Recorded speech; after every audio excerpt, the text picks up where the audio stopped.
Hi, I'm Jacob. My name is Julia. And I'm Nick.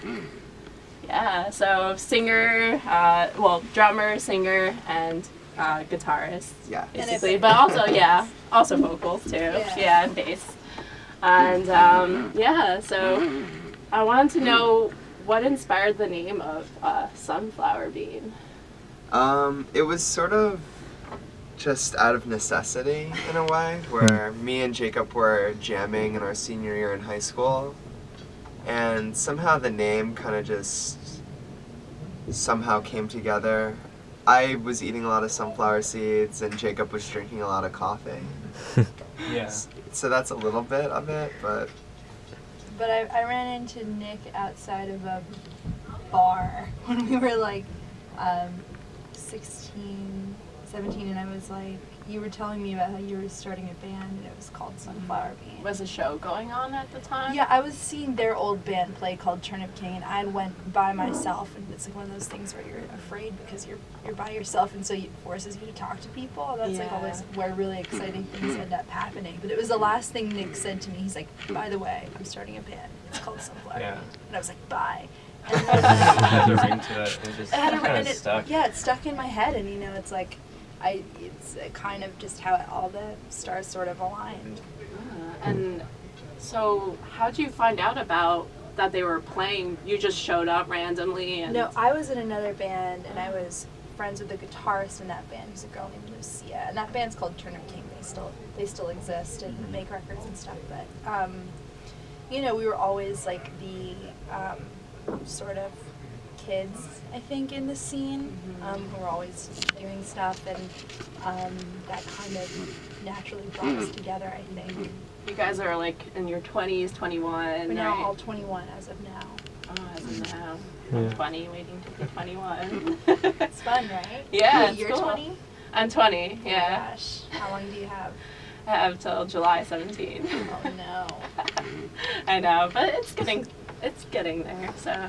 Being 21 is really fun, I think, so far. Yeah. Just want to stay. I'd recommend it. Yeah. And it will happen to you. Yeah. You're lucky.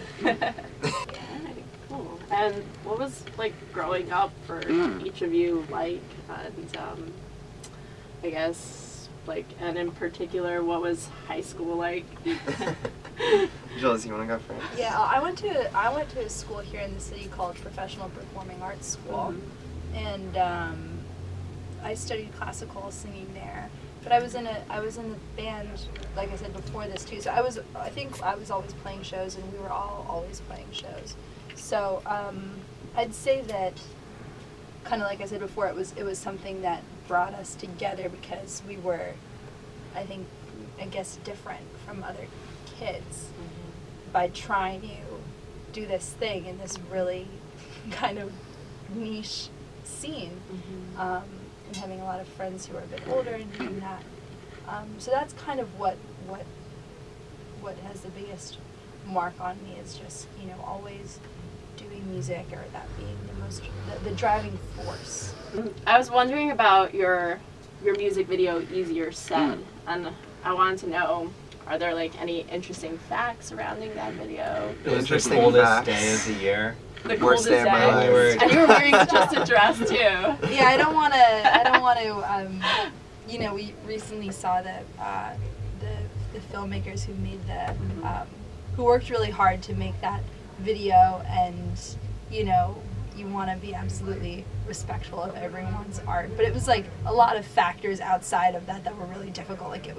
We had to shoot it in January. We had no other choice. I think it was our most ambitious video to date, so I think everything's a learning experience, and you just need to we learned things from that. It was all shot on film, and so you only had one take. I think it's my favorite music video that we've made, and it is a really amazing product, but it was just so hard to make it because we shot it in upstate New York at the beginning, actually smack in the middle of winter. Yeah, it was the end of January. Was it multiple takes, or just? I mean, everything. We only had one real take. Just a lot of but we have to practice everything. Yeah. It just was so cold. We slept in a cold, damp basement on the floor. That was kind of difficult, but you know, we knew we had to buckle down, or it was really inspired by a film that we really like called Mehraj's Week of Wonders. So we kind of were inspired by that imagery. Yeah. And before these videos happened, you also had 2013. I believe that was filmed on an iPhone, right? Mm-hmm. And what comes to mind when you see that, like how you were then compared to now? I haven't watched that video in a long time. Yeah, I haven't watched that in probably like 2 or 3 years. Wow. I swear, I I haven't. watched it in the Pull it up. past couple years. That's a good video. We put you on our shoulders. Yeah, I get like a piggyback ride. I think I had like, That was a fun day. I think it was really good That's for a a good freaking video. iPhone video. Yeah. That was That was when we were just a baby band, you know. We had never gone on tour yet. That was so long ago. We made it with our friend Kyle, who is a visual and video artist. He lives in Queens, and He's awesome. Kyle Hyde-Cabbage. If anyone listening should check him out. He's really amazing. He has a podcast about Aaron Carter called Aaron's Party, which you should also listen to. And probably a website too. Yeah, he's got lots of cool stuff. But I remember that was a good combination of us having no money and him having vision. Like, it was like, oh, we have no money and we got to make a video. And he's like, okay, we'll do it on an iPhone, and can you find somebody's house that will let us use a fog machine inside? And we were like, I forgot about that aspect. Eddie. So we called up our friend Eddie, who Oh. lives in Jersey, and he let us use his house. Yeah, Kyle really liked the idea of fog inside a house. So we filled the whole house with fog. That was the most Wow. expensive thing on the list. Did we of buy And a he fog just machine? didn't care. We bought the fog machine for that. We got like $100 fog Yeah. machine, and then the fog machine was in your basement when it flooded. Yeah, my basement We still flooded. have it, but it doesn't work, and we're like, what are we gonna do? We fix it? What do we do with this broken might. fog machine? Okay. I don't think it's worth fixing, but maybe for sentiment.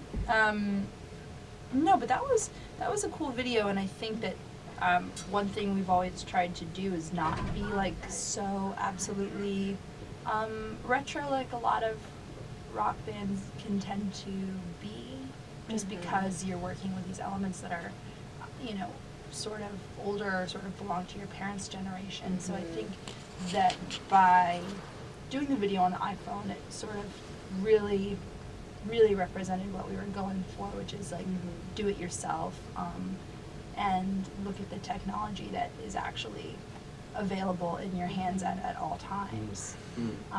So I think it really fit in with who we were then and still are. Yeah, and for your last album, Human Ceremony, I really love Space Exploration Disaster. Like, that really stands out to me. Thank you. Yeah, and you know, I found it kind of existential, and like most of the other tracks, kind of. And do you think that those kind of songs reflect kind of like your own psyche, kind of? Something's going on. I know, yeah. Like a wrestling I'm sorry. match. I don't That's know what's okay. happening. Yeah, I think that some of the songs on the album are a little bit abstract, like lyrically, and that song is sort of almost like comical in a way. It's I it's hard wouldn't to call it comical. I'd say it's sort of it's more so like a direct story, which I think for the album is interesting, and I think that the existential themes you mentioned are definitely part of it. Yeah. And I think that's Because a big, there's like loneliness a Yeah. little bit, and like some mentions of like God, and yeah, I picked up on that. yeah, definitely stuff that we were going through and continue to go through, and you know, growing up. I think Yeah. that's a big thing of Human Ceremony is growing up. Let's talk about that. And you know, I know that obviously you guys travel a lot, and I was wondering what your favorite travel memory is, like band travel memory. Well, we drove from LA to New York in one sitting over the Wow. summer. That was fun. That sticks out. Yeah. We did it in 3 days. Yeah. Oh I had a my lot of fun God. on the last U.S. tour. I feel like we figured out, each tour we figure out how to have more and more fun. Yeah, even Yeah. if it's like, you know, like pushing yourself to like go bowling or Yeah, something just, after. like, do you know, something. yeah.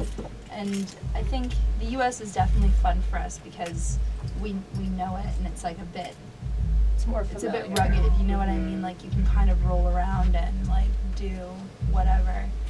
In Europe you're kind of like you need like a European tour manager. You need help. You You can't need a guide. Yeah, Yeah. so I think that we have fun here, but we've been really lucky. We've been to China, Japan. We went to a lot of cool places, and I hope that it continues. And because it's Women's History Month, I wanted to ask, like, what are your all-time favorite female musicians? All-time favorite female musicians. I think Jake should start. He's still thinking. I guess that you were gonna say the Runaways right now because you've been listening to them a lot. That was my guess for you. Let's hold with the Runaways right now. Come back around. Mine's probably, Jesus, I don't know, Kate LeBon. Oh, Kate LeBon's so good. Is that the right answer? I mean, There's no right answer. it's hard to just pick. Or just one of them. Or like there's so many bands where it's like one member or 2 members. I don't know. Let's go with Kate LeBon just overall as my favorite artist. Kate LeBon is awesome. Angel Olsen's awesome. Blondie. Blondie is awesome. Yeah. You know, Carole King, Joni Mitchell. You know, Stevie. Yeah, Stevie Nicks.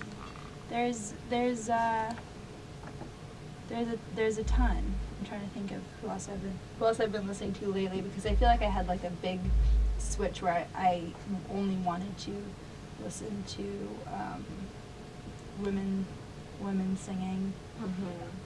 But it's nice to think of women now too who are awesome. I love Empress of. Oh yeah, she's I really like her a lot good. too. Beach House, obviously. Yeah. Yeah, you know, it's a good time. I think things have been moving positively. Yeah. Anyway, I think I'll conclude the interview. I would like to thank you guys so much thank for you. being here, Thank and you. sorry about the background noise. I like That's it. okay. It didn't bother me. Yeah. So thank you, Julia, Nick, and Jacob, for being here. Yeah, we're gonna be So- playing a lot of new stuff. We're working on a new record, our second record. Oh my God. I'm so Working excited. on it all the time, all day, every day, and that's what we're up to. All right. Awesome. Can't wait to hear more. Thank you. All right. Thank Thanks, you.